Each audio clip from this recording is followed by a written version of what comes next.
Thanks. Okay. Good evening, everybody. Thanks for coming along this evening. I'll start by reading the emergency evacuation announcement. Should we be required to evacuate the building, would you please leave the building via the nearest available exit? There are 2 fire exits in this room. If you need to evacuate the room by the door to the fire escape staircase, please hold both handrails in case the stairs are wet or slippery. If anyone is unable to use the stairs, would you please allow others to exit the room before they go to the fire escape door so they can be given assistance. Please do not use the lift. Our assembly point will be in the public car park at the side of the Civic Suite. Please do not delay your evacuation to collect any belongings. Please do not return to the building until given permission to do so by council staff. Please note that this meeting will be audio recorded, and if I can remind all present to switch off your mobile phones or turn them on to silent, please. Thank you very much. Item number 1, apologies for absence. We've got apologies from Councillor Julie Gooding. I don't believe there are any more. Item 2, substitute members. We have Councillor Lucas Gill for Councillor Julie Gooding. Agenda item number 3, non-members attending, Councillor Mrs Hoy. And item number 4, minutes of the meeting held on the 6th of February 2018. These have been circulated. Councillor Mrs Mason. I believe there was going to be I must be honest, read this, but there was going to be an explanation on this because we were given information at the last meeting that was proven to be inaccurate, and I understand from Councillor Mason that there was going to be a note put on to that effect, because the information obviously it's in the public domain. The interest rate that was quoted by the portfolio holder, I believe it was, was it by the officers, whoever quoted it, the information that was quoted on interest rates at the meeting was incorrect, and obviously whilst we can't alter the minute because the minute to that extent is accurate, we shouldn't allow that error to be perpetuated. I believe you had some communication on this, John? Chairman, I'm happy to contribute and say that's correct. In fact, my correspondent was Mr Gowers. Yeah. Yes, it was correct. So we'll note on the minutes. There should be an addendum or a note on the minute to the fact that the information was incorrect, and to perhaps put the correct information in there might be helpful. That would be done. Yeah. So subject to that. Okay, subject to that inclusion. Inclusion. I'm happy for minutes to be signed. Yeah, I will move that. Yeah. Chairman, it'd be a matter of arising from the minutes, Chairman. Yeah, we don't have matter arising the agenda. I wish we did. Yeah, I know you are. We have a difference there. Any declarations of interest, including written declarations? None indicated. Item number 6 is the Community Safety Partnership. For this item, we welcome Louisa Moss, Assistant Director of Community and Housing Services, and Councillor Michael Webb, Portfolio Holder for Community. Thank you both for attending this evening. Chief Inspector Glenn Wesley was due to be here this evening, but unfortunately can't be. We understand he's attending a major incident. He gives us apologies. There's a major incident occurred today that he and his team are still attending. So. Thank you very much. Members have had a chance to have a look at the report and the attached appendix. Could I ask, would it be yourself, Louisa, just to run through that report for us? Yeah. Verbally? And thanks, Chair. I don't like to start with an apology, but as I say, Glenn Wesley is on a serious incident. I did detail in the report that he would give an update on the local crime statistics, so I apologise if I'm not able to answer some of your questions, but if you do have any, happy to see you afterwards, or I can note them, and Glenn Wesley has said he would be happy to respond to them as soon as he can. So really just quickly to sum up the paper, just to note the Q3 update from the Community Safety Partnership Action Plan, which I gave a link to in the report. and also to endorse the new partnership priorities that have been assessed from a strategic assessment which I attached to the report.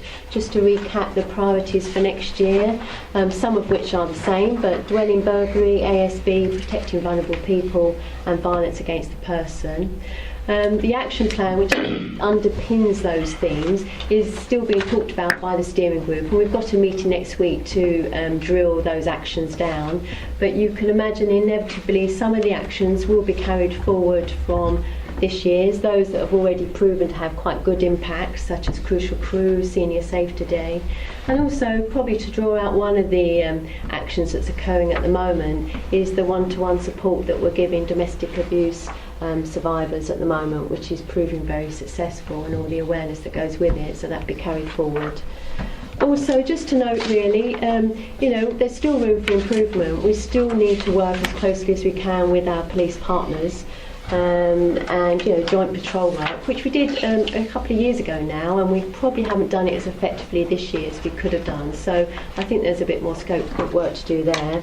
And also just quickly to amend item 7, which was resource implications. I said that the grant for next financial year wasn't known, and at that time it wasn't, but we've just heard it's going to be exactly the same as it was last year or this year, which is 12,337. So. Councillor Mrs Mason. Thank you. Can I just ask, you're saying for the domestic abuse that we're giving one-to-one assistance, presumably that's to the victim? Yeah. Are there any efforts being made to assist the perpetrator of domestic abuse to prevent them reoffending? That, I mean, I'm sure we've all seen there's been some programmes, there's been articles written where input into the perpetrator and to make them understand the impact and the method of their, shall we say, behaviour has actually reduced reoffending, and of course it breaks the cycle. Yeah. And I wonder if there's been any consideration to that aspect of domestic abuse. Locally, we haven't done any perpetrator programmes. County-wise, there are perpetrator programmes, and I know the police have one as well. But we haven't done anything locally, no. We just feed into the county ones. Can that be considered perhaps going forward? Certainly, we can certainly put that forward as part of our partnership discussions next week. Thank you. Councillor Mr Mason. Thank you, Chairman. Item 7, resource implications. You very kindly spoke about the the grant. Can I ask what the criteria is, the criteria that determine how much grant is provided to each district? I suppose my concern is, are we getting a fair distribution to our district? Do other districts get more? What criteria are applied? And why, if the precept for the Police and Crime Commission has been increased, why hasn't the budget? To be honest, I can't answer that question fully. I'll be able to follow up, obviously, with the Office of Police and Crime Commissioner. It hasn't increased, and as you say, it's been top sliced last year as well for domestic homicide reviews, so it's got slightly less. How it's worked out, I think it's historic. It hasn't changed for a long time, but how that's done, the detail I wouldn't know, but I can easily get back to you on that. Chairman, I'm only interested that we're getting a fair crack compared to other districts, and that some historic situation hasn't arisen whereby we're at the short end. And in particular, if you do increase the precept, then you expect to see a commensurate increase in appropriate budgets. And I would have thought community safety was an important perspective of increasing the budget for that. I've got one other question, and I don't think you'll be able to answer this one, but please excuse me for asking it. I was really pleased to see that there's been a 33% decrease in acquisitive crime, in other words, dwelling burglary. 81 offences are less. Now, that could be for a number of reasons, of course. There are less burglars about. But more particularly, I'd be interested in knowing from the Essex Police whether there's been any link to crime prevention recommendations put forward by the police, and are people now increasing their lighting, locking their doors? Are they putting alarm systems in? In other words, is there something more than just there being less burglars or more police? But we know there's not more police, so there's less burglars. So is that because we're doing a better job on our own security, and therefore the prevention I can't say anything with this cold. In other words, the prevention measures are being successful. From memory, and this is just from memory from a conversation with Graham last week, he said although there's, I believe it's one burglary every 2 days in the Watford district, actually in terms of the number of people committing those crimes, it's a few select individuals. So for example, a few months ago there's one person that committed a series of burglaries and I believe was caught. So there is a sense in which it's certain individuals that then cause a large amount of problems. So when one of those people is then apprehended and dealt with, it has a massive impact locally. So it's not preventative measures. I'd still be interested in. I can understand the point you're making. The point you're making is that if you get these serial burglars off the streets, then obviously that has a much better, a greater proportionate effect upon the crime figures. But I was rather hoping that people were listening, and that we were protecting ourselves and our families and our homes better. I'd like to hear that. I'd like to know whether that's the case. And if it isn't, then I'm thinking that this action plan ought to have something in to improve that. Yeah, that's right. Because we've still got dwelling burglaries as a priority anyway. So yes. Thank you. Councillor Mr. Hoy. Thank you, Chairman. Thank you for the report. It gets more comprehensive each meeting at the moment. My concern is always, as ever, is how I suppose it echoes partly what Councillor Mr. John Mason said. It's about the measuring of the success of the CSP. And it's just concerning that it's 2016, 15-16, we still have them for the 2017-18, such as antisocial behaviour still in there. I know it did fall a bit by a couple of hundred incidents, but it's still on there. So is what we are doing working? How do we measure what we're working? I don't see a lot in the report to give me confidence about what each individual programme, the £12,337 you spent on it, is actually delivering to this, and how we measure the outcomes to say that yes, these have worked, or with because I understand, going back to what Councillor Mr. Mason said, I'm aware that there was the roadshows for the elderly people are quite popular, and you get quite a good take up. Do we actually go back and see if they're taking the advice, as Councillor Mr. Mason said? Do they fit burglar alarms? Do they do the locks? Do they check things as they should? Do we follow that up? That's what I'm trying to get at. Yeah. Thank you.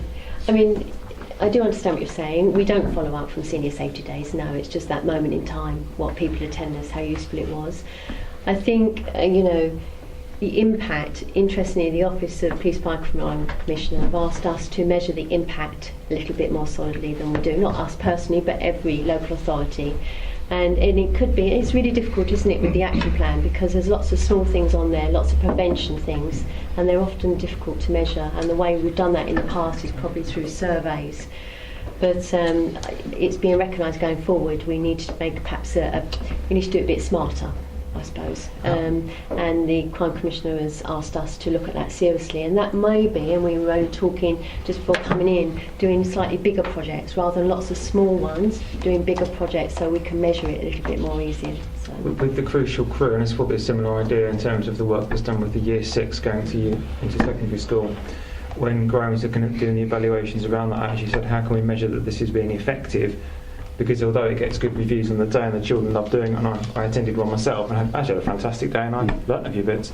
I said, how do we know this is working? So as part of his evaluation, Graham actually followed up the schools, I believe it was before the Year 6s left, to say, well, how much have you actually remembered?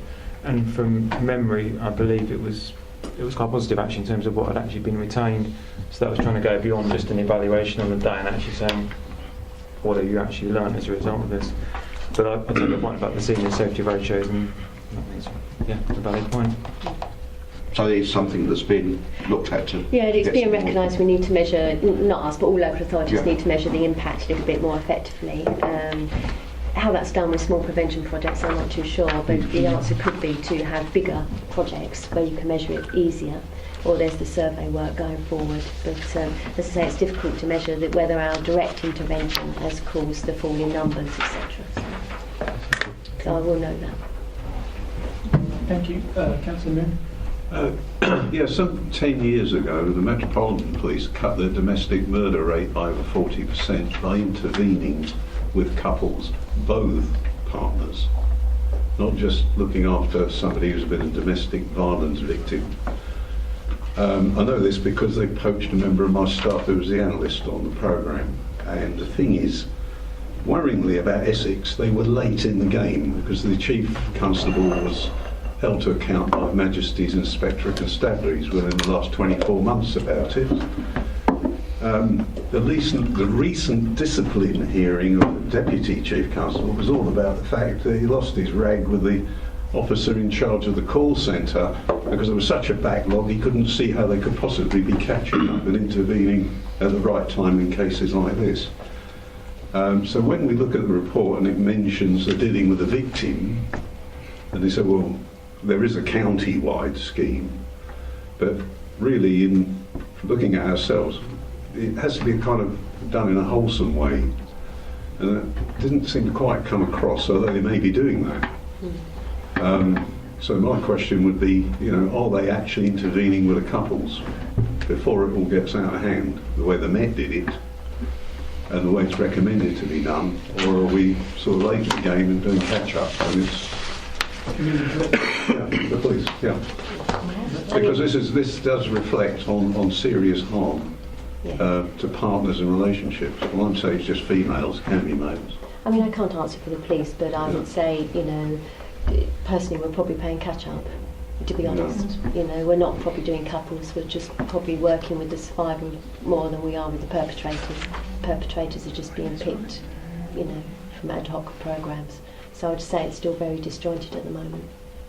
So that's where funding would help. Yeah, and I've got that down from Councillor Mason. Thank you. Councillor Stanley. Thank you, Chairman. Getting back to the one-to-one of offending that we all was talking about earlier, and that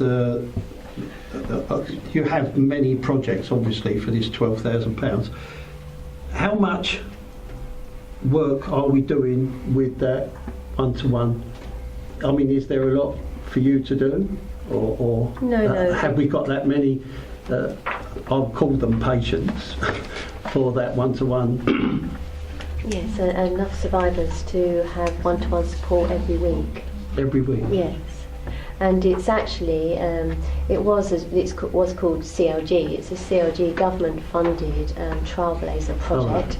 That's not just Rochford, it's Basildon, Castle Point, and effectively it's like a one-stop shop. So when clients come in for support, they can get support about a whole range of things: advice, refuge, accommodation, and so they don't have to have the same conversation with lots of different people. And referrals come from, partners, but also predominantly our housing staff as well. Yeah, what I was going to say was, are you finding that increasing in today?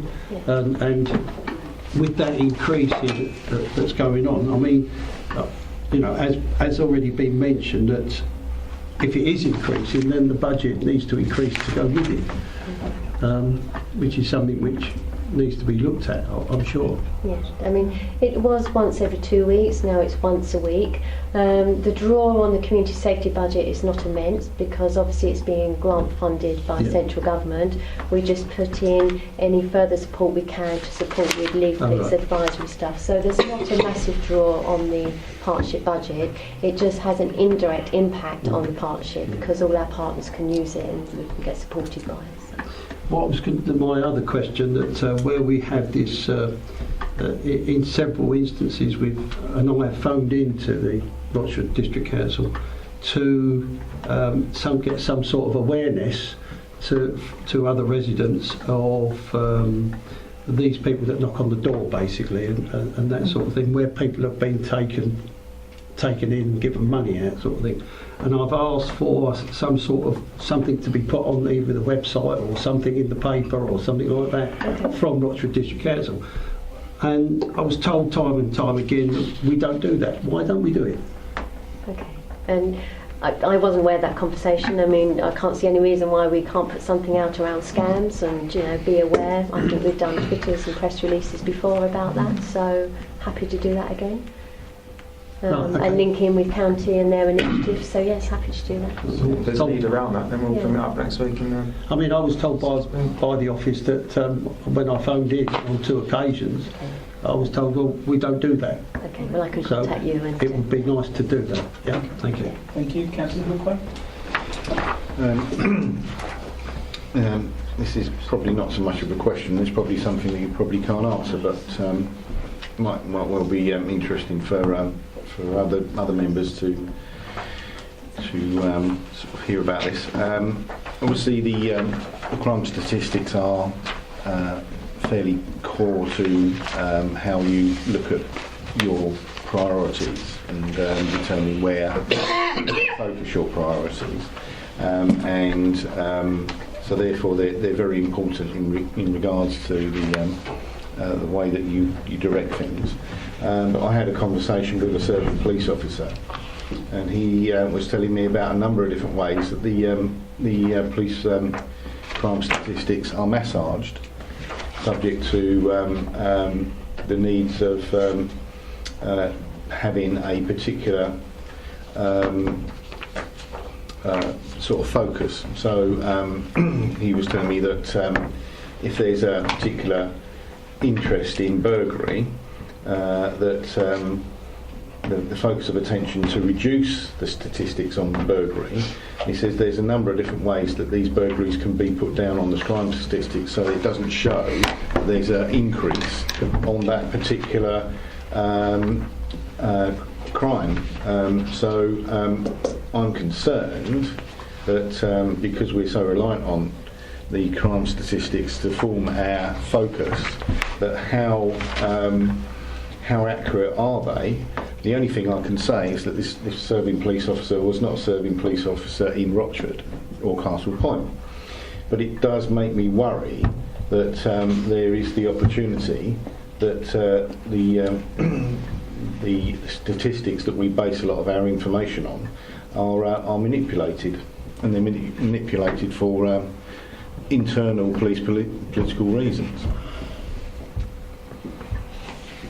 So are you asking whether or not... As I say, I don't think that Louisa can answer that, but it's just... Chairman, I'll make a comment. I mean, that's a serious allegation, and you know, I suggest that if members think that is actually happening, that's something that you should ask me to take up with the Chief Constable. As I say, because you know clearly manipulation of statistics is not for to whatever you want to call it is a serious allegation, and you know, I have to take that up with the Chief Constable if the review committee thinks that would be appropriate. I'll listen to Commissioners. I don't personally think it's appropriate at the moment without any speculation. I don't think we've got any evidence, No, Chair. I think we need evidence before. Speculation, shouldn't we? I must say, I have heard that rumour before, but it is a rumour. I've got no evidence, obviously. But I think, Mr. Chairman, one of the difficulties with statistics is they can be interpreted in different ways. And I've actually am qualified in statistics, so there's so many different ways that the information that you have can be presented. It doesn't necessarily make it wrong. It's just looking at, if you look at a cup one way, the handle's on the left. If you look at it from the other side, it's on the right. And it's that sort of situation. I think there's always going to be doubt with statistics, because you start with, you've got very small numbers building up, and then you build up to an overall picture, and that overall picture can't show all the detail. It just can't. Thank you for thanks for bringing it to the attention. Yeah, well, as I say, he's a serving police officer. It's not a rumour or come from sort of third hand. It's directly from someone who's front I've got a line. list of names here. Councillor Mr. Mason, is this in response to this Yes, point? Okay. it's obviously, as Mr. Scrutton says, it's a serious allegation, isn't it? If Councillor Hootway is completely assured in his own mind that he's spoken to someone of integrity and experience, then I think he should make an appointment to see Chief Inspector Wesley and actually discuss it. Not so much from the point of view that he should validate the conversation you've had, but to tell you, and you can tell us, the extent to which he reviews the process in his division, our division, to ensure that that doesn't happen. Councillor Newport. Thank you, Chairman. Louisa, as statistics, we're talking about statistics. One of my questions really is around how the statistics, how we arrive at those, and reported crime. I think when the Crime Commissioner came in last time to speak to us, there was problems with people reporting crime. So is that why we see a decrease in dwelling burglary? Because people are kind of fed up trying to report the crime and just give up. But whereas crime with violence, they may be a bit more persistent. So really, the question is can you ask the Crime Commissioner about the progress that's been made on there was problems with 101, and the queue times and things like that. Yes, of course. Can we find out if that's been improved since he came in last? Yes, of course. Because obviously I think that has a big bearing on these statistics. And the last thing is I have got a question for Chief Inspector Wesley, which I'd like to talk to you about afterwards, if I may, about protecting vulnerable people, if that's okay. Yeah, that's Thank you. Thank you. Councillor Gill. Thank you, Chairman.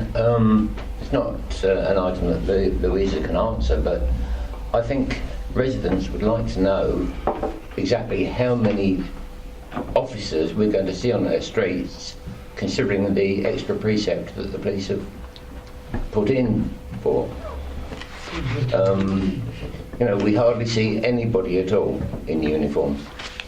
And also, page 620 in the report, and I've known this for many years, 40% of residents in Rochford feel unsafe in the local area after dark.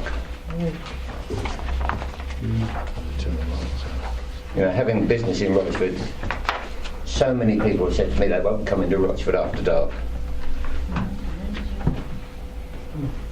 Yeah, I'll Will you follow get that it? up. I can partly answer the first question. In terms of the increase in the precepts, Roger Hurst was clear that I believe 170 new frontline police staff, of whom 113, I believe it was, would be frontline policing. They'll be divided across the different CSP areas, and if you remember, there was a request that went out to members a few months ago in terms of actually when those new frontline police staff are recruited, which will take time, where do we want to see them go? And that was a question that was asked of members and also to the CSP. Roger was clear because I asked him specifically at the Police Crime and Fire Commissioners meeting a few months ago that if our taxes go up in Rochford to pay for these, we want to see our fair share of those policemen here in Rochford and Castle Point, please. And he said, yes, you will get your fair share. So I fully intend to hold him to that when I next see him. Be nice to know numbers, wouldn't it? And times that he'll be here. But he was clear that we'll get our fair share of those 113. Did he give you an indication with regards to duration of time in recruiting those? Was there any? He didn't say he wouldn't be drawn on that. Chairman, if I may, sorry. I mean, if I may, just. I mean, I think the information that was circulated to members, and I got a number of replies from members, and I've fed that back to the police. But I mean, I think the issue is that there's a training programme for the recruits, and I believe that could take up to a year. So there's a lag time in terms of the new recruits coming into the system. but we can ask the police to see if they can give a more accurate time table as to how they envisage that unpacking over the next wee while. Thank you. Councillor Shaw. This is for Louisa. Your senior safety partnership days. You have them out. Have you ever thought of actually going into the actual complexes? I.e. like Millview, you've got the Wakery, 3 in Wakery, you can put them together. Because for personal reasons, my mother lives in one. You walk in there, and as soon as you press any buzzer, they'll let you in. You can just say you're delivering. And then if you go round to the doors, because the old dears think they're safe, all the doors are open. So that I don't think the message is getting out even to the older generation that they could be in these complexes, but they still need to lock their own front door, because you get someone come in to deliver anything, and then they can go around to 50 flats. It's very, very vulnerable, and I don't think the message is still getting out to them when you do the days, because a lot of them don't turn up. I appreciate that, you put all the... But it doesn't. They aren't getting through. They must close their own front doors. Okay. I mean, it was just a thought. I just note the idea. Yeah. I mean, that's probably more easily achieved. The whole idea of senior safety days is getting people, probably those that don't live in the shelter complex, people perhaps more hard to reach, own their own home. But in the same breath, people that are living in supported housing shelter complexes, they're quite an easy audience to try to get to. There's housing providers out there that can do things through their own community investment plans. So. I'll take that. This is just a suggestion. Yeah, okay. Thank you. Councillor Cooper. Thank you, Chairman. It's just going back to the new recruits, police officers. I think it was 170. The increase in the police precinct, 170 police officers. Of those, 113 will be going to frontline policing. So 113 new officers coming in across the county. Across the county. Across the county. Could we find out how many serving police officers have resigned through stress of the job up until the new recruits are coming in? So are the new recruits just going to be replacing the officers? Because I know many officers in the police force, serving police officers, a lot of them have resigned because of the stress and what the job entails now. So are they just, a majority of them, just going to be replacing the ones that have resigned, or because the police, you're not increasing your police force? If you're losing a majority of people leaving the police force through stress, how many new police officers will we have? The numbers. I'm assuming that would come out in some sort of statistics with regards to false numbers, wouldn't it? Yeah, I mean, interestingly, at presentation I was at a few months ago, where Roger Hurst was there and the Chief Constable was there, the Chief actually talked about the stress that was on frontline policing, and he used the phrase the burnout, the risk of burnout amongst them, and he was very clear that there was a high risk of stress on frontline police. And I actually asked the question, what are you doing to work with them, to support them? And actually the police are increasing their support that goes to those members of the force that are struggling with mental health issues, with burnout, with a whole range of things there. So the police are actually more aware of those issues than maybe they have been in the past, because it is affecting frontline policing. Thank you. It's a fair point. Thank you. Councillor Mrs. Hoy, did you indicate? Yeah, I was just going to say that I went to a NAPS meeting, and I can't remember the police officer's name. She said it takes 8 months to recruit a police officer. So I was just going back on what you said. She turned around and said it was about 8 months. So she said you'll get all this money.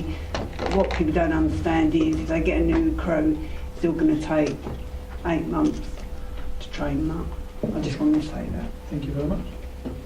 Councillor Stanley. Thank you, Chairman. Getting back to the when the 101 was introduced, before that was introduced, was it introduced in 16 or 17? Oh well, going back to when it was introduced, or before it was introduced, and if it's 2016, it's a system that hasn't worked. and is on its back really. It's still in progression. So, Chairman, 101's been going at least, I'd imagine at least 8 years, if not longer. Has it really? Yeah. 8 years. It hasn't improved then. Many of the people that are ringing that line have to wait on there for 40 minutes or 50 minutes and get fed up with it, as has been already said.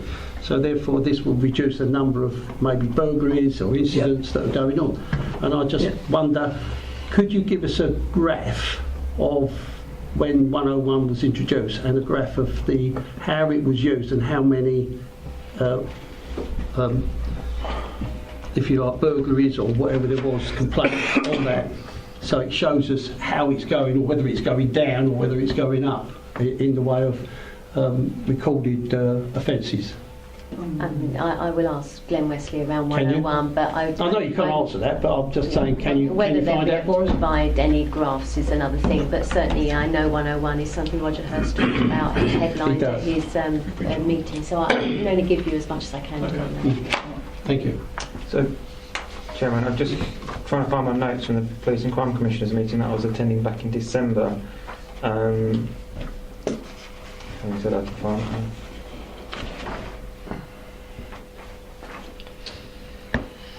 So the question I asked in that meeting was that you mentioned that the police force are having a high level of mental health, depression, stress, which is not to be underestimated, as nationally 20% of the general population suffer from depression at some point. Can you reassure me that the police staff are getting all the help and support that they need? The response that I was given is that I can assure you that there are referrals now taking 1 week, not 3 weeks, for officers that need the support. Indeed, the team is going out to 2 officers where needed this week. And we also support officers who fall short in terms of their personal practice, and we are developing the area of work. So that was a question that was asked a couple of months ago. Feeds into the question that you raised. Thank you very much. Councillor Newport has indicated a question. Just to clarify, I think we have just found that the 101 was introduced in 2011. So just to answer your question there, Councillor Newport. Sorry, just Louisa, can you just add on a couple of more questions for the Crime Commissioner? Can you ask him about, he was talking a lot about recruiting specials, and I understand that's been put on hold because of procedural issues. Can you also ask him progress on Neighbourhood Watch, because he was actually quite enthusiastic about that, but has anything happened with that? I haven't heard anything. No, nothing. So can you ask him what progress is being made on that as well, please? Thanks. Thank you.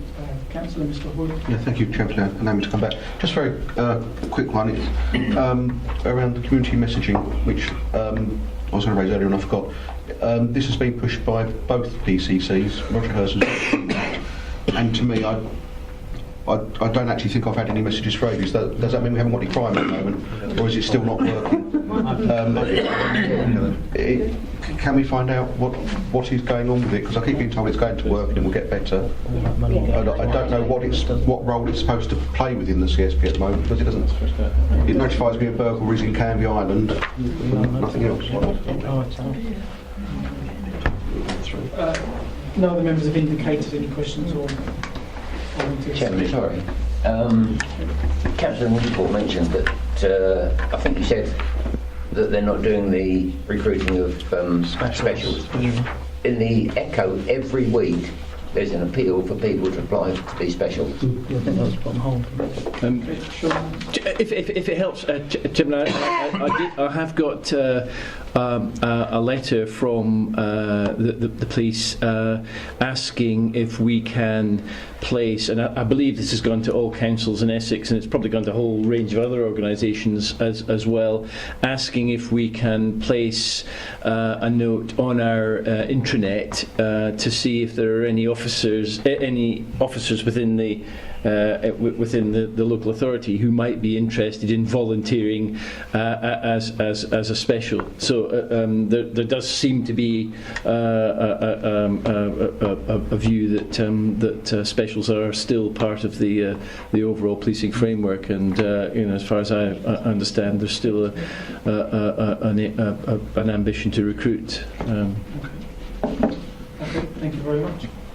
I must admit, Chairman, I was running Hertfordshire for a few years and I thoroughly enjoyed it. Okay, thank you very much. There's recommendations, 3 recommendations at the end of that report. And members have a chance to look at those. And are members happy to agree with those recommendations, all 3 recommendations? Yes. Okay, thank you very much. Thank you, Lisa, and thank you, Luke.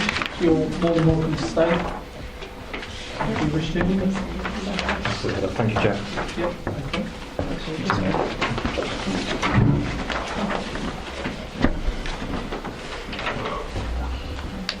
Thank you very much. Thank you.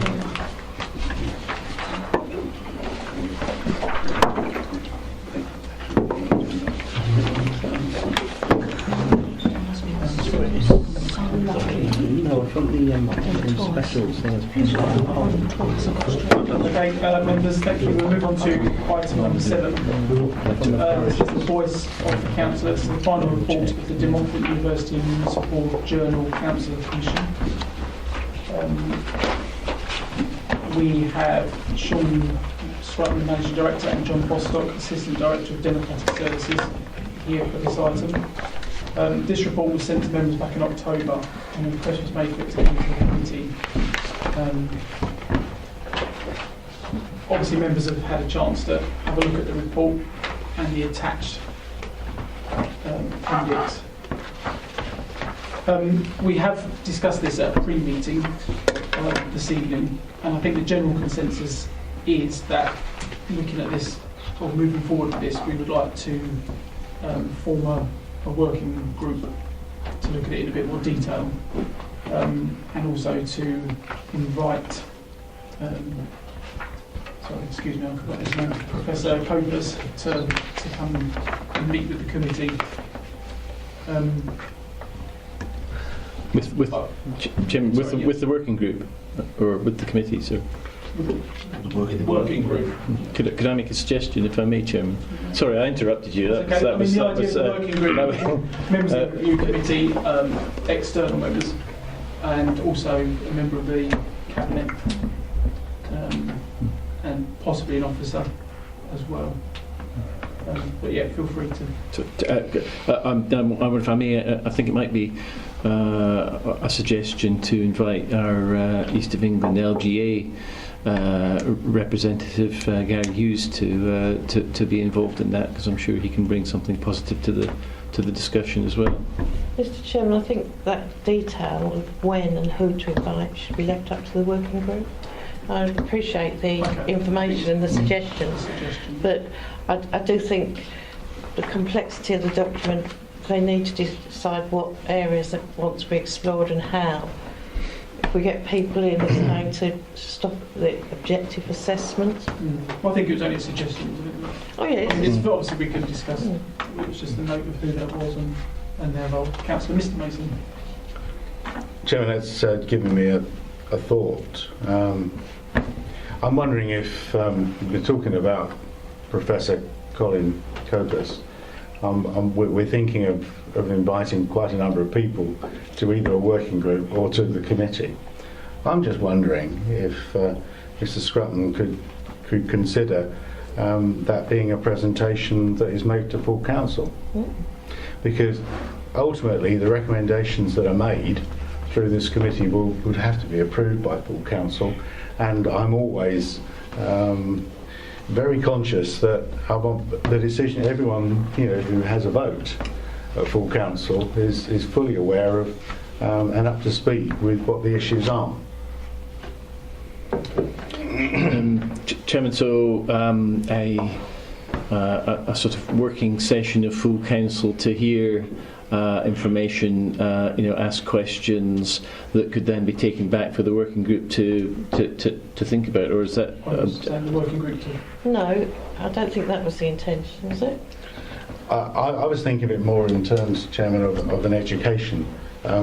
We've got the task and the opportunity, as all councillors have previously had, because we've all had a copy of the report, to really understand just what Colin Copus and his team have actually been doing. And I know that there are, in pre-meet, a number of councillors said it's a really big document to consider. And sometimes, you know, a presentation by word of mouth using the dreaded PowerPoint can actually help all members get up to speed faster. I'm concerned that when the task group and the review committee come up with recommendations, that it doesn't fall into a void of those who have been involved and those who haven't. And if we make really sure that all councillors have the opportunity to get really up to speed and involved, then we know that we'll have a coherent debate and decision. So I'm talking about education rather than getting ideas. But of course, ideas will come. We shouldn't ignore the fact that questions are going to be asked, and people ask questions because something occurs to them. So it would be valuable in that respect as well, but not specifically. Thank you. Councillor Mr. Thank you, Mr. Chair. I don't see any reason why that can't be done as part of a full council meeting. We've done it before. We've had police come and give us a presentation, and rather than having a separate meeting, to incorporate it into a full council, I think would be very helpful. And I think Councillor Mason's point that if a task group goes through this in detail and does a report, if the other members of the council aren't familiar with the situation and haven't had an opportunity to perhaps explore it, then the importance of that report might be lost. So I do think that's a very valid point.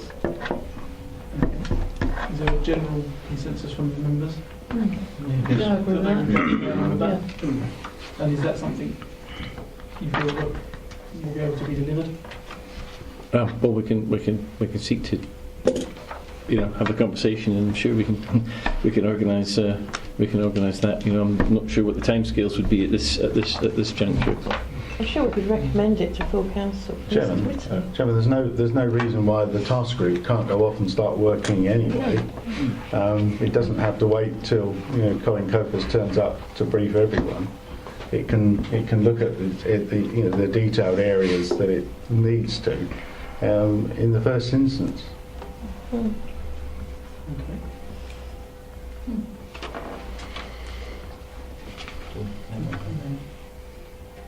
I mean, do any members want to state now that they wish to be on the working group? Well, I'm going to say yes, Chairman. If you raise your hand, just the one sentence that.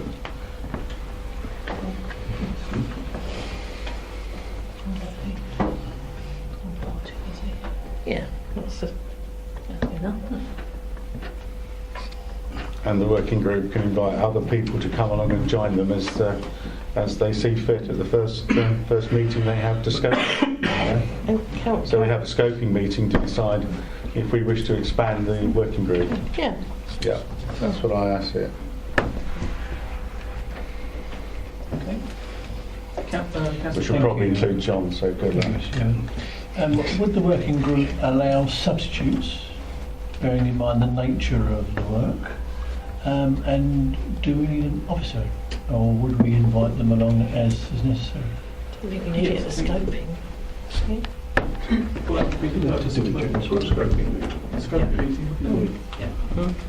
With regard to substitutes, normally we would.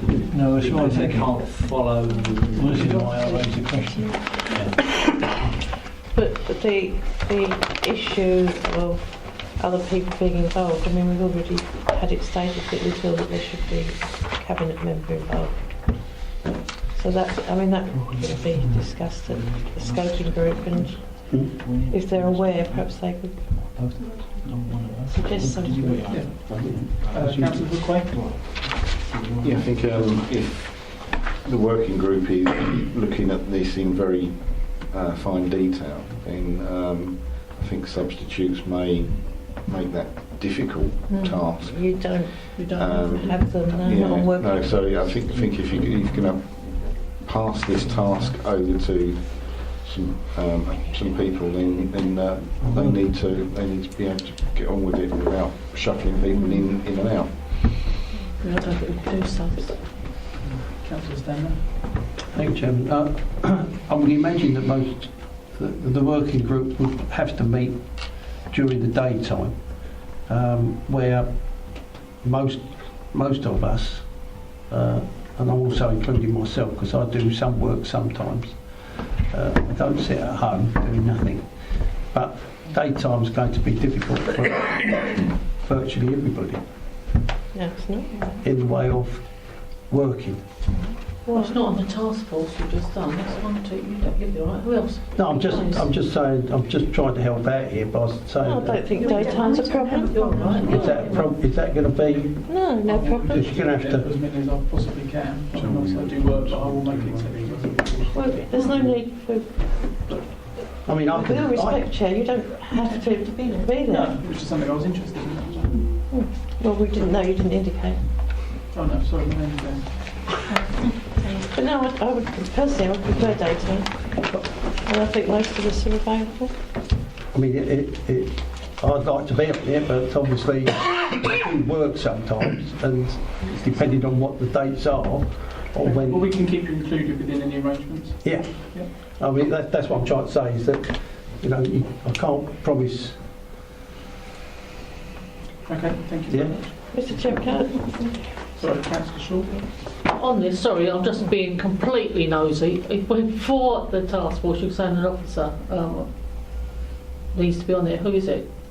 Oh, very easily. If I may, Chairman, I'd recommend obviously the overview and scrutiny officer, who we need at every task group, and I'd like to ask Mr. Bostock, who I informally, winked at a few minutes ago, because I think he would be, a superb member of that. Chairman, I didn't know the wink was about that. This is being recorded. I suppose questions could be asked afterwards, John. Councillor Lucas-Gill. Could I suggest that an invite be put out to every member that when they've read this report, that they submit any questions or queries to that work party? Of course. Yeah, I'm sure that would, again, that could be decided when at the scoping meeting, but of course that can be done. Mr. Chairman, yeah, thank you. I think a date should be set as soon as possible on this, because it's already, the report's been, I think it was a couple of months ago. October, so we're already 4 months down the line on a very important thing. So I would hope that a meeting could be arranged within the next couple of weeks to start the ball rolling, so to speak. Okay. Any other comments from members?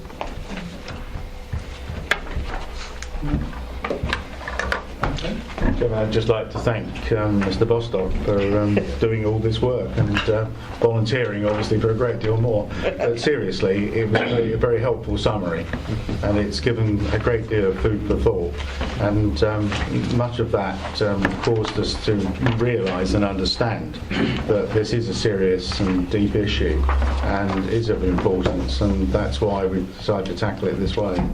So thank you. Thank you. Chairman, if I may, and members may wish to come back to it. It doesn't have to be tonight, but within what's been produced is reference to House of Commons report on overview and scrutiny, and at some point the project team stroke committee might find it useful to be looking at that. May do. And the other thing, I think in terms of a council meeting, there's enough. If the committee's intent is there, it's just about finding the right meeting for that session. It can be problematical for members in that if you suddenly find the council stacks up with a lot of items. Dare I mention it, motions on notice, and if it really stacks up, it can make for a long meeting, but nevertheless, it's you can never be sure of that and second guess it. So it's in members' hands. So, yeah. Thank you, Chancellor. Thank you. Debbie. Moving on to item number 8, South Essex 2050 report and governance. Sean here this evening to give a verbal report on this item. Tim, thank you. I mean, and I guess the reason there isn't a written report is because there was a report to the executive on this issue very recently, and there isn't actually an awful lot to add to what was said in that report. The South Essex local authorities have been actively discussing the opportunity for there to be a broader agreement about how the South Essex authorities actually work together, loosely badged under the heading South Essex 2050. So very much a forward look at issues of mutual interest of local authorities across South Essex. There were a series of workshops with leaders and chief executives over a number of months, and that led to the notion that there was value in carrying on that work and in due course reporting back on whether or not there should be a formal arrangement for local authorities in South Essex to work together, and that the intention is that report back would be in June of this year. So at that stage, the aim was for there to be a report that would be considered by the various South Essex local authorities, and a decision could then be taken on the formalised structure and what governance arrangements should be put in place for that association. So that's where we find ourselves at the moment. So work continues at the moment in relation to that proposition, and there are a number of work streams. One is relating to that proposition and what is termed deal shaping, and how that might relate and require marketing and engagement. And there are 3 other work streams that are meeting at the moment to discuss infrastructure, industrial strategy, and strategic planning. So there are pieces of work that are taking place that will emerge in due course in the middle of the year for consideration of formal consideration of the various local authorities. Okay, thank you. Councillor Mr. Mason. Thank you, Chairman. I'd just like to understand from the Managing Director how certain things are likely to be handled, because at the moment, as I understand it from the Memorandum of Understanding, I only got a draft from Google at one point, but I think it was Castle Point or Basildon that had very helpfully posted it, so that was quite good. The way it works is it seems to be populated by the CEO or MD plus the leader of a council, and I think we all know that councils are a great deal more than just those two roles, and the councils need to be involved themselves. So I'm going to ask the Managing Director to just explain to the committee how he sees at the moment issues being handled. And one of them would be, what sort of authorisation would he expect to find from Rochester District Council for proposals to be put forward to any of the 4 work streams he's talking about?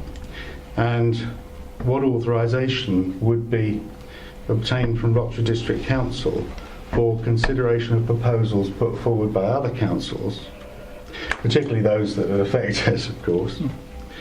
But more particularly, there was an interesting article in the Essex Chronicle about 6 weeks ago, where a Thurrock councillor actually proposed a matter of concern.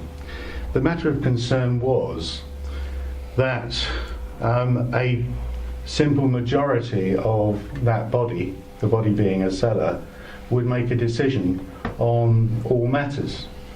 And that infers to me a concern that there may be issues that this council doesn't agree with, and yet we seem to be being bound into a structure that is simply a majority making a decision on proposals and projects to be taken forward. So there's three big points, Chairman. The authorisation from Rochford District Council for the leader and managing director to put proposals forward to these work streams. The authorisation to consider and agree to proposals put forward by other councils, and the extent to which majority prevails will apply, and how it will adversely or could adversely affect Rochford District Council. I'd just like your thoughts, Sean, on those areas, because at the moment we as other members, and I am another member, I'm not part of any administration, do not understand how this is going to work and how there will be a democratic process involved. In other words, governance and democracy.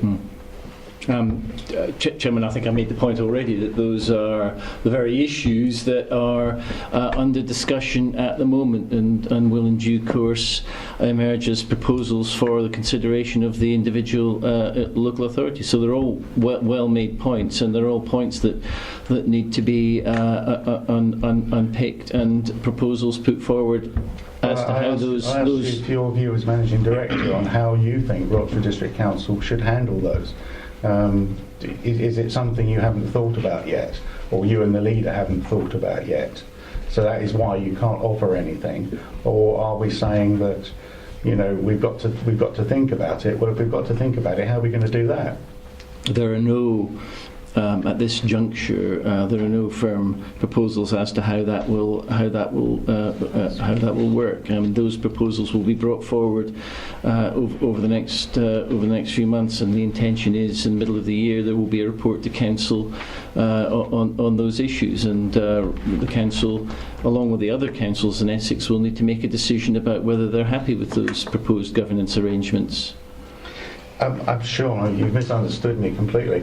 I understand you're going to talk about this, and all of the councils are going to come back with a considered view to their councils. But I'm interested in what Rochford District Council thinks about this. I'm not interested, at this stage, I'm interested what you and the leader think should be the appropriate arrangements for Rochford District Council. Chairman, I've not discussed that issue as yet with the leader of the council, so I've got nothing to offer the review committee this evening. Chairman, could I recommend we look at this again? Certainly can. Do any members have any other member? Oh, sorry, yes, Councillor Mr. Hoyt, you did indicate.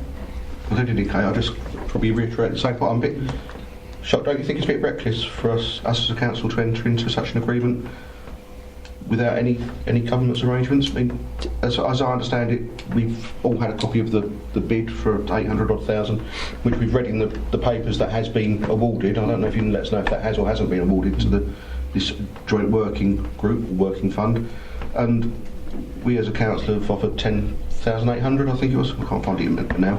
To it for money to work with, but there doesn't seem to be any governance. Doesn't that worry you at all that there's no governing structure for this, and we're talking about substantial sums of money here, which has got an indication of how it would be spent, but I've got nothing to show how we can make it spent in that way. I know there will be presumably constraints around how it can be spent by the awarding body, but I can't see anything here to show that. Doesn't that give you cause for concern? There's two slightly different issues at play here. it's clear that it's important that we get to a point where there is an agreed arrangement for the governance of the proposed association of South Essex local authorities. So that's one stream. The other stream is around the proposed preparation of a joint strategic plan, and that's what the bid related to, and that was seeking to deliver resources to around the development of a proposal to prepare a joint strategic plan, and the detailed arrangements for that are also subject to discussion at the moment, and how that would play out will also be reported in the middle of the year. So the points are all well made. It's absolutely essential that the governance arrangements are carefully considered and are ultimately agreed by the individual councils. That all the process will be forthcoming, as I've said, in relation to the timescale middle of the year. Councillor Mrs. Mason. Thank you, Mr. Chairman. I must say that I was concerned about this in the first place. Having heard the Managing Director's comments, I'm even more concerned. I would have thought that, I know you say it's going to be discussed at the level that you're discussing it, but I would have thought it should have been discussed at this council first, that this council should decide if it wants to give authority to its leader and an unelected person to commit the council, because that's basically what we're talking about. Very fundamentally, this agreement, as being reported, has the potential to take away the democratic rights, as I see it, of this council. And I'm concerned that you can't tell us how you think it's going to run, because obviously you've been involved in it for some time. Concerned about the cost, but more concerned about the apparent loss of democracy. This seems to me like a mini EU, if you like. We're giving our power to someone else, unelected, or an elected person. And it is concerning, and the governance should be agreed at this council, not by a third body. Chairman, I'm sorry, I have made it very clear the governance arrangements will be agreed by this council. Councils are regularly involved in informal discussions on a whole range of issues, and if those issues are considered to the point where there is a view that the council should in due course formally consider whether those issues are something that the council wants to agree to, then they will be reported through in the normal channel. So I've made it very clear the governance arrangements will be reported through the council. It will be for the council to make a decision on whether or not to accept those proposals. But you can't inform us at this point in time. Thank you. I understand your comments with regards to councils engaging in informal discussions before. In your opinion, is this something that still would be classed as informal? Chairman, yes, it's still informal discussions are taking place on how the suggested association would actually be formed and would be governed. So those proposals will come forward in due course, and I'm happy to come back at a later date and discuss those when those proposals have actually been worked up. Mr. Chairman, if I can come back on that. My major concern is that the proposals seem to be coming from a third party rather than from this council. It just seems back to front to me, but I appreciate that we're not going to agree and that we're looking at it from a different angle. So I can only leave it there. But that's my concern, is the way that this has been approached and the way that it's been activated, shall we say. But let's hope that my fears are unfounded. Well, Chairman, all I can say is I'm not sure what the third party is. You know, there is a discussion, informal discussions are taking place, and those proposals will in due course come forward for the council to consider and accept it, My or interpretation not, as the case may be. of Councillor Mrs Mason's comments are that perhaps the council basically should have been more involved prior to the stage we're at now. Yes, much more involved. And thank you, Mr Chairman. And the third party, obviously, is the South Essex, the organisation that you're forming, or is being formed. That's the third party, by definition. Councillor Mill? Well, I don't see a problem. We've got a big problem. We have a funding problem right across the country. We have infrastructure problems. And this is a big thinking idea. Now, it doesn't mean to say that our representative can just go and vote willy-nilly.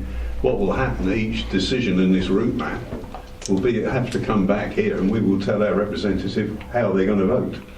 Once we've agreed, of course, you know, the basic principles. So there's an early stages of this. It's quite a bold manoeuvre, really, to look at this, because Section 3.1 sums it up: tackling problems we cannot solve individually. A lot of complaining about infrastructure, about transport, all kinds of things, medical and all the rest of it. Collectively, this gives Essex clout to get it done, but I quite agree it has to be in the democratic process from the bottom up, because once the proposals come in, if we don't like something, then obviously we will tell our representative by vote, we'll make a decision that they're going to vote no or yes, depending how they're going to go. But I don't see there's a clash here.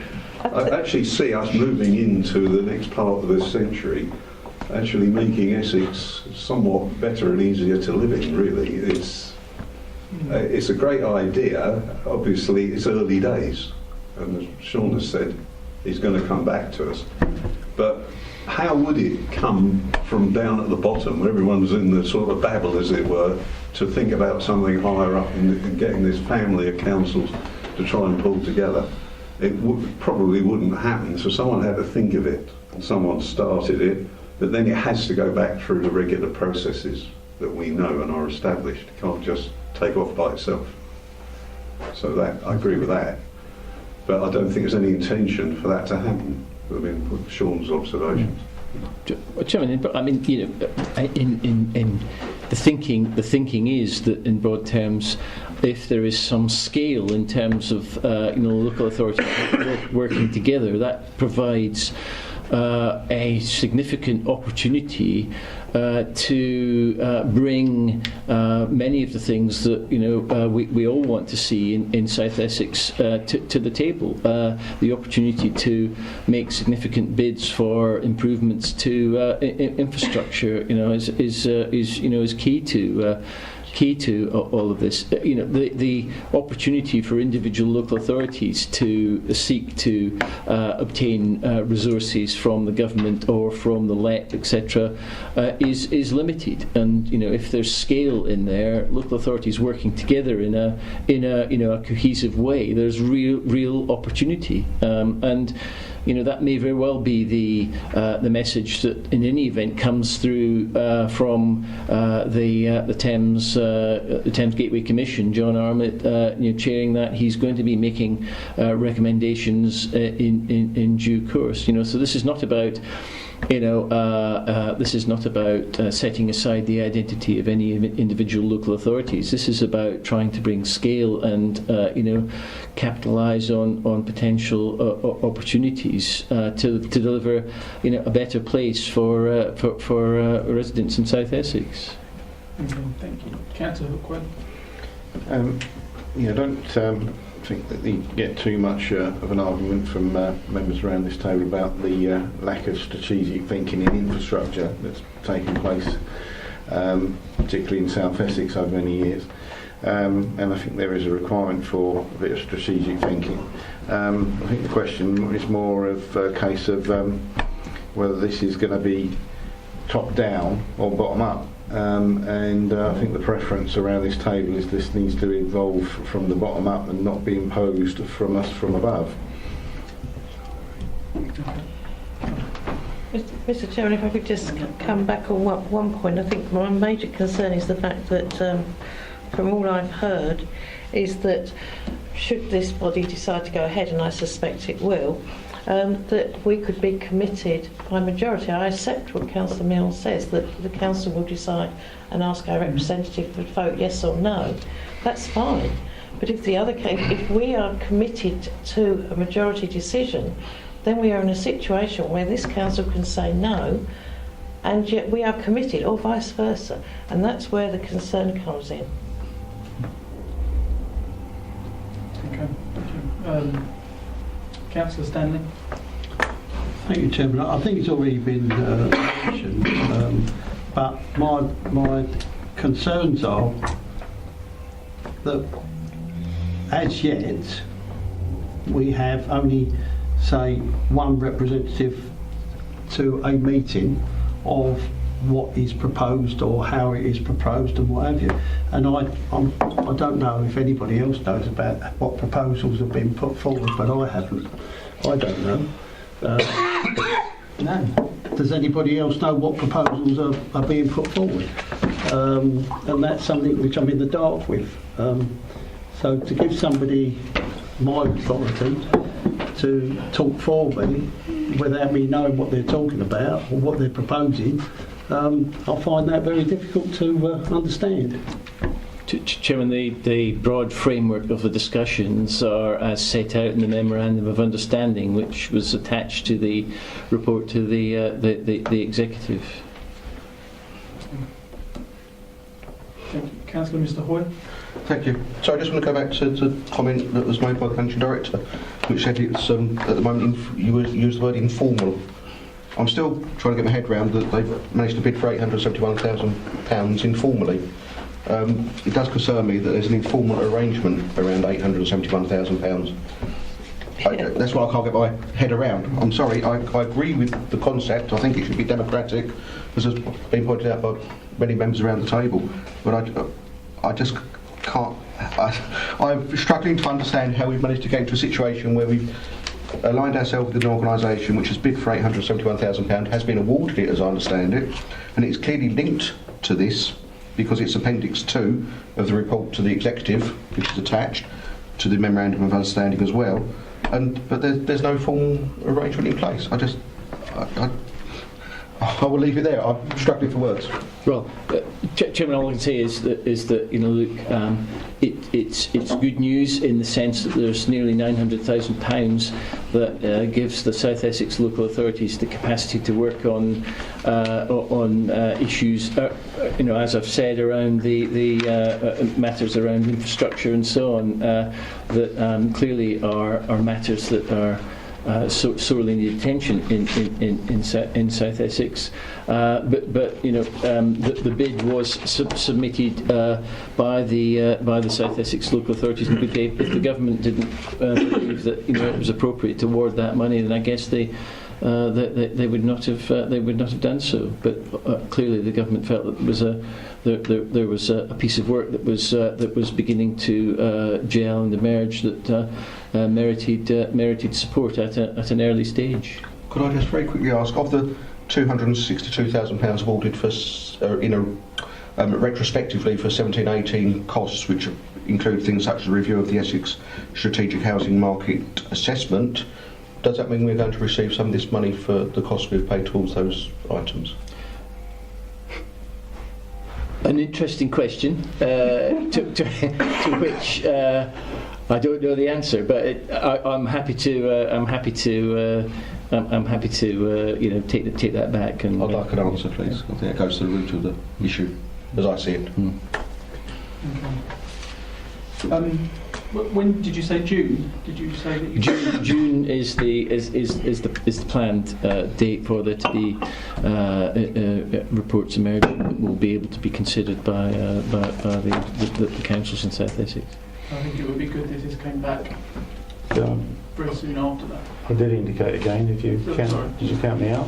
No, sorry, yes, I haven't. Apologise. It's okay. Yeah, just wondered. Sorry. I'd just like to say that I did ask this committee to look at this issue and try and get some understanding and clarification. I mean, as you know, we can't go to the executive and speak, so there was no chance of doing that.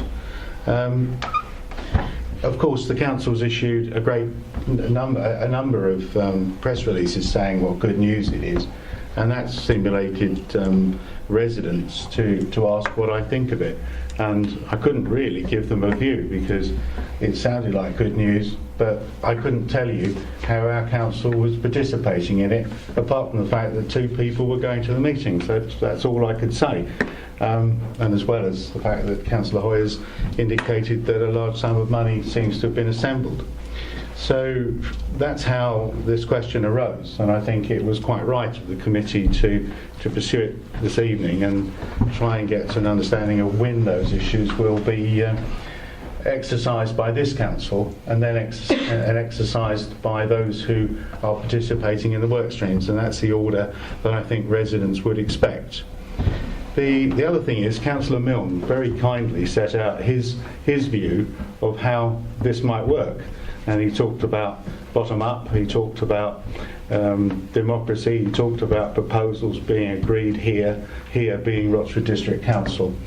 But I haven't heard Sean, I haven't heard you comment on what you thought on the generality of what Councillor Milne was suggesting. If you are in agreement broadly with what he said, then I'll be happy. If you're not, I want to hear some more. Well, I mean that's what one suggestion, and it seems to be a sensible way of perhaps approaching the arrangements. But clearly there's discussions that have got to take place, and I hear and understand the points that you're making in respect of the council's position and the democratic process. I think this would need to come back as soon as. Yes. If you're hopeful that it will be June, then really this should come back to the July meeting. Chairman, my own thoughts are, I think the managing director and the leader and the deputy leader, if that's the appropriate case, do need to get together and give this committee some form of signpost as to the direction of travel and whether it's in line with the thoughts that have been round the table. In particular, Councillor Milne's very kindly proposal, if you like, of how the model might be, because I really do think that before these work streams flash out what's going to come back to us, I think we need to know a little bit more about the direction of travel the Rochford District Council is going to take in relation to it. And Mr. Chairman, could I ask that be in writing, because it would be helpful? Is that possible yet? Yes, I've got no problem with sharing information as it begins to gel in the marriage. Yeah. Okay, thank you. That will come back next week. July. No. Well, it will still need to be discussed at review. We want it to come back, so July would seem sensible. Sorry, Chairman, I think you've misunderstood. The managing director was indicating that there'd be some form of decisioning made as a result of the combined thinking of a seller by June.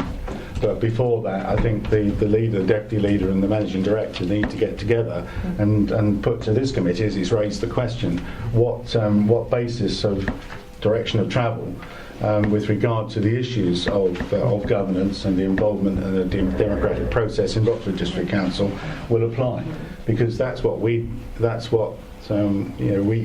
the moment we don't know, you don't know, so I think that needs to be determined a little earlier than that. April? I would suggest April, yeah. If that's not an imposition on you. Chairman, I'm not clear at this stage whether or not those discussions will have taken place. By say mid-April. But I think these are discussions just between yourself, the leader of the council, and deputy, not involving anybody else. Just on your view and your outlook on how this council is going to approach it. Well, Chairman, so surely you will be responsible for determining when you meet. So, Chairman, I understand that point, but the discussions about how the governance arrangements might be contemplated is a discussion that all the local authorities in South Essex, are considering You know, so Chairman, I've done a number of these things in a commercial arrangement. I've taken briefings from my staff, my managers, my directors when I've participated in a development work stream, and I've been used to taking with me a very broad understanding of what my business wanted to see put forward. It doesn't necessarily mean that that's likely to be, or certainly to be agreed, but I think what I'm suggesting, and other members seem to have agreed with me, is that the managing director, the leader of the council and deputy of the council, that's appropriate, do need to have some sort of understanding between them before they wander into a room to discuss what these arrangements might be and an idea of what Rochester District Council is likely to want. And I don't see why this committee can't hear them. Chairman, I'm not going to commit to come back to a meeting in April with such proposals, because I don't know whether those will be available at that point in time. Surely you can discuss with the leader of the council and arrange to meet with them to discuss this issue. I can certainly do that, Chairman. And surely you can ask whether it can be done before April. Well, I can do that. Sorry? But I can't commit to bring back proposals as to exactly how Rochester Council would envisage governance arrangements, to a meeting in April. Why? I'm not clear that, given the timescales, that that information will be available by then. Do you not think it would be prudent to have a plan prior to taking negotiations further? I don't necessarily disagree with that with that point, but I'm not at this juncture. I'm not willing to commit to a timescale. There's just one clarification. I follow your scheme of thought, and it makes sense to me. If something's coming back to this council from a product of what a seller think the governance arrangement should be, and that all councils should agree to, then clearly we've got to take something into the room beforehand. I can't understand why, if it's coming back to this council as a proposal from a seller in June, why the timescale isn't obvious.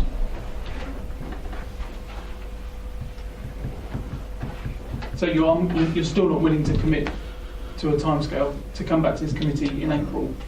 I'm quite happy to come back to this committee in April, but I'm not willing to commit to come back to this committee with a detailed view on how the council would present its case to the discussions at the cellar. Interesting. Interesting. Stanley, sorry, you're all right? Yeah, I'm listening to this debate, and surely you will have a business plan to take forward to introduce to other councils on your ideas or our ideas of a business plan. I don't know what that is at the moment. From what I can understand at the moment is that we're going to go to this open committee and listen to what everybody's views or what they want, but we've got nothing to put forward. We've got to have some sort of a business plan that we're going to put forward to make it worthwhile in our direction as well as everybody else's direction. So if we're going there with no business plan at all, then we've got really nothing to say. Am I right? Yeah. You've got to have a business plan. I mean, that's the whole point of the exercise, is to have a business plan that you're going to deal with. And unless you've got it... I disagree. Well, you're going with empty folder, aren't you? To be honest, you don't know what the other lot are even thinking about. But we don't need to know. Until you go to the meeting to find out how they're proposing to do all this. Surely you've got to go there with an open mind. If you're doing that, they've got the business plan and you haven't got anything. How do you know that? You're assuming you just said Excuse that. me. Thank you. Councillor Mrs Mason. Thank you. I would have expected if someone is going into discussions, as you put it, in June, that you'd have an objective. Councillor Milne very clearly outlined a potential way forward. Very clearly, and it's one way of thinking. But you've so far not been able to tell us how you're thinking of the way forward. What this committee is simply asking is, if you're going along here, if you're going along with no objective, then you might as well, you're just going to do what you're told.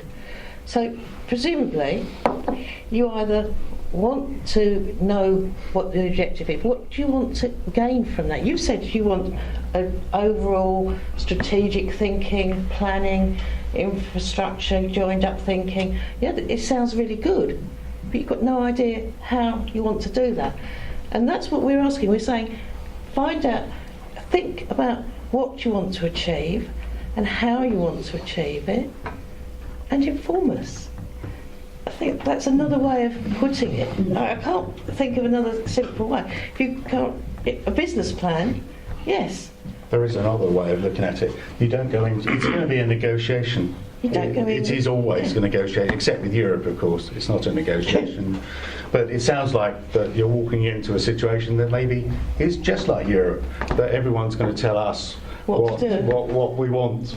You know, whereas we're turning around and saying, look, it's a negotiation. If you walk into a negotiation, you've got your heads of terms of what you want to achieve, and therefore, you know that you aren't necessarily. You've got some red lines. You've got some that you've got opportunity to listen and maybe agree something slightly different in relation to the various models that are available. That's the extent to which you engage with the other people you're negotiating with. I'd expect there to be, for this negotiation, the three of you or two of you to have a heads of terms that you're going into that negotiation with, to guide you as a team. If there is a problem, if there's more than one of you, then you need to have shared. If you haven't shared, then you can end up actually arguing with each other. And that's something I've learned that in business, high-level negotiation, strategic negotiation, you don't do. So all we're asking is for you, the managing director, the leader at the very least, to sit down and work out for Roxburgh District Council what you see the heads of terms to be in the negotiation you'll be undertaking in working in those work streams, to ensure our best interests are delivered. But part of the democratic process, it's not for you or the leader to simply decide on their own. You don't have those powers. So therefore, this Overview and Scrutiny Committee, because that's what it is saying, well, we've asked the first question, which is, what are your heads of terms? And you're telling us you don't have them yet. Okay, you don't have them yet. You know that you're going to bring back a proposal in June. So therefore, between now and whenever that work stream starts, you've got to have decided what your heads of terms for the negotiation are. So you must have some idea on your timeline when you're going to do that. And we're asking, when are you going to do that? And can you come back to us before you enter the work stream? I can't put any plainer than that, Sean, because that's all I've done all my life in business, is work up plans. Chairman, I think I indicated I didn't in principle disagree with that. I think we may be talking slightly at cross purposes. I think the point I was making was that if you said you wanted to meet on the 12th of April, I wasn't going to, or whatever the date was, I wasn't going to commit to be able to come back to a particular date of this committee. I don't disagree with any of the points in principle that have been made. Other than that, what about May? There isn't a meeting in May. There's something else going on. That is the whole point of asking for April, because otherwise we're into June and it's too late. It's gone. And the managing director should be aware that there's no meeting in May, and therefore we're not being unrealistic to ask for an April date. I suppose we could always have a special meeting just yes, to we talk about could. it. Yeah. Yeah, we could have another meeting. We could have a special meeting for this purpose, to fit in with the managing director and the leaders' timetable. Yes, if they can't manage April, we'll have another meeting. Our scheduled meeting is April the 10th. If you're not able to commit to that, would you be willing to consider and discuss with the leader of the council about coming back to this committee in May? In a separate meeting? I'm happy to have that discussion.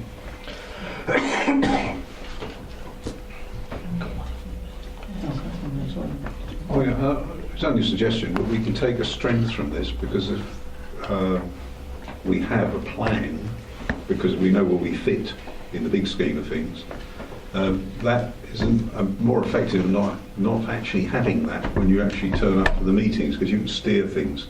And that's probably an important way to look at it. So from that point of view, that can be very constructive. Not getting in the way, it could be really constructive. Can't emphasise that enough. Thank you. Yeah, you will. Okay. So I think it's the general consensus that we would like to see, or we would like to invite you and the leader, or you yourself, to come back to us in April with a date that you will propose, if the 10th of April isn't convenient, to brief us on what the plan is. If that's possible, yeah. I'll have that discussion. Yeah. It's not good enough. Doing it yet. Still not good enough. May the 3rd. Thank you. Moving on. I don't know what's happening. Welcome to stay. Just throws it at random. Thank you. Do you want to stay? Yep. Sean, are you staying or? Yes, I'm happy to stick to you. Yeah. Has everybody got a key decisions document? For once, yes. Which is remarkable. I'll show you yours. You've got one?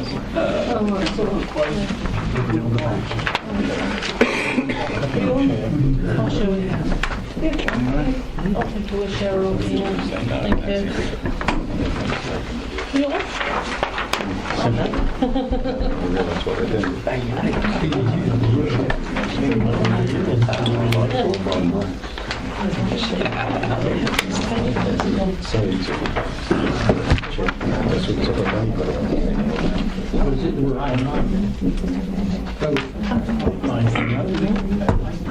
Don't think it's bad. Yeah. Okay. Is everybody able to view a copy? I've had that with Okay. 16-17 private sector housing policies. That report should be coming out this week, possibly tomorrow, I'm advised. Moving on to number 118, removal of credit debit card payment for car parks. This, the decision date has been moved to June 2018, as they're seeking further clarification from the provider. Moving on, we've got 218, the A127 air quality project, the strategic outline business case. I'm expecting that to come out, or the report to come out this Friday. Speaking to Martin Howlett. If anybody's got any questions, Martin is quite happy to take calls. Will this be an open document for the public to see?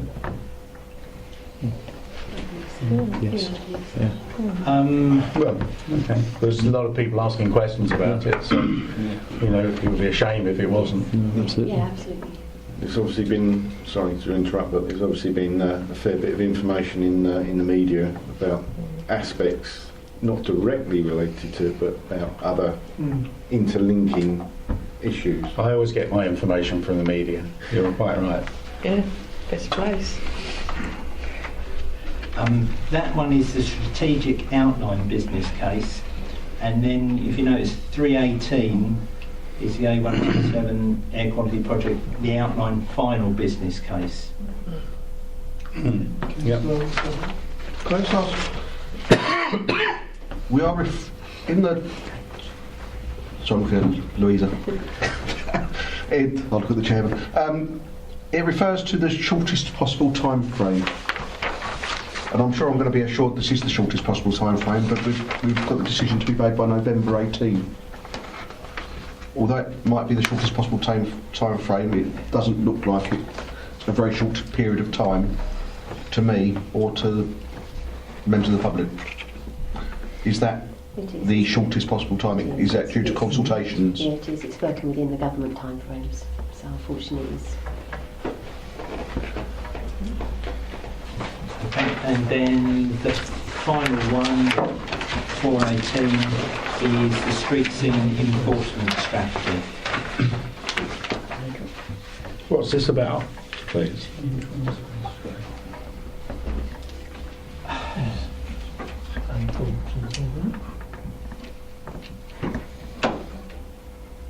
I think it's about whether we use our street scene officers for enforcement, but I'm not particularly certain on that. Marcus is not in this week, so I couldn't challenge him. Sean, can you help? Chairman, yes, I mean it is. It's about enforcement of infringements of things that happen within within the public realm. So whether it's I think it's all the things related to fly tipping, litter. The whole dog fouling. So it's all this those is issues. using the police powers that we've now had confirmed. I believe so. Yeah. I think that's it. Just a clarification. So that's our officers having the ability to issue on-spot fines and notices. Yeah.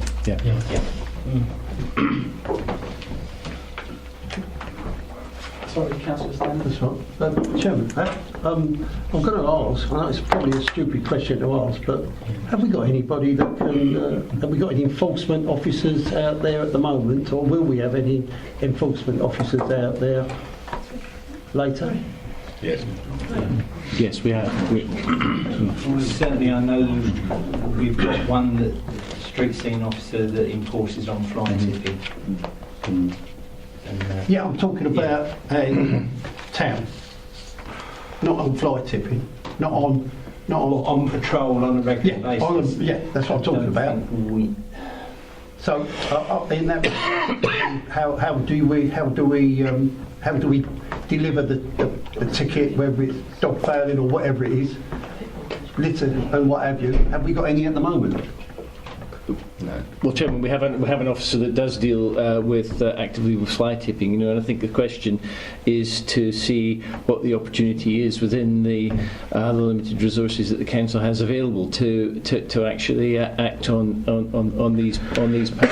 So that's we'll see that in due. The purpose of the report is to try and identify those officers that might be able to do it.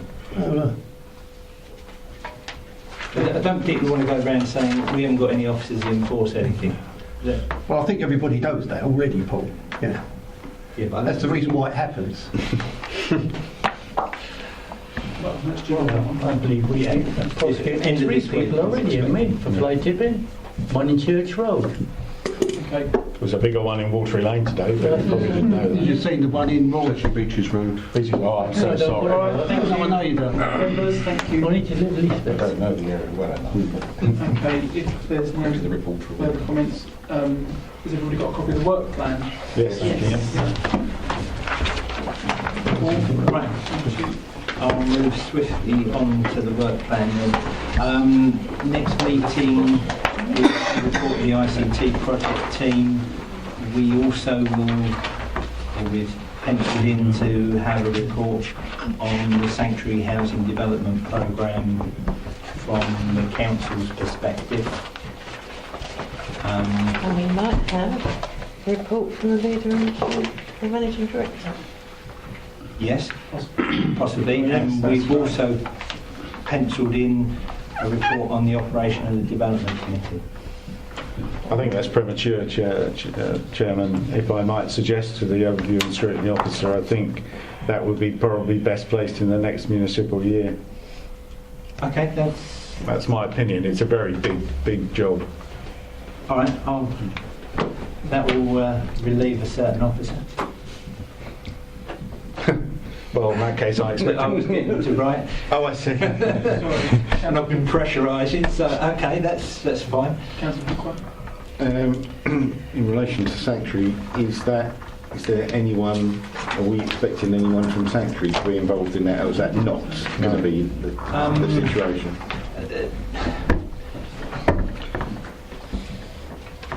Originally, I was asked just for officers to attend to this issue. Correct. Now, Sanctuary have asked if they can attend. Chairman, might I suggest it's in two parts? I mean, clearly there's an agreement been signed on the 8th of June 2016 with Sanctuary. The purpose of asking officers to report is to establish has the agreement been fulfilled.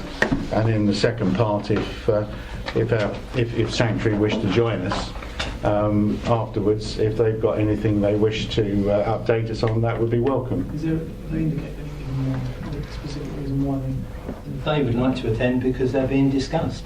it's not whether they want a particular... Chairman, it's up to us how we organise our business. If we're asking for a review of the agreement that the council's made with Sanctuary, then in many senses it's about has that agreement been fulfilled. That is a function of our officers to deliver, and for us to have a discussion with our officers, not with Sanctuary, because they're a party to the agreement. It would be singularly improper to do so, because it's not a negotiation or a mitigation, it's a factual exercise as to whether the agreement has been fulfilled or not. The extent to which, if it hasn't been fulfilled in certain areas, that's not a matter for this committee to take forward with Sanctuary. That's a matter of our officers with the co-party to the agreement. So my view would say that our officers report on the agreement and the extent to which it's been fulfilled or not, and this committee has the opportunity to question that. And if after that, another item on the agenda, if you wish, if we wish and Sanctuary wish, they can come and update us further if that's what they want to do. Who is it from Sanctuary? Okay. But they shouldn't be there for the first part of the meeting when the officers are giving their report. It's our officers reporting to the committee. The members want to accept. It sounds quite logical to me. Mr. Spock was there. Ears and all. Any other? No? Okay. It's the end of the meeting. Thank you very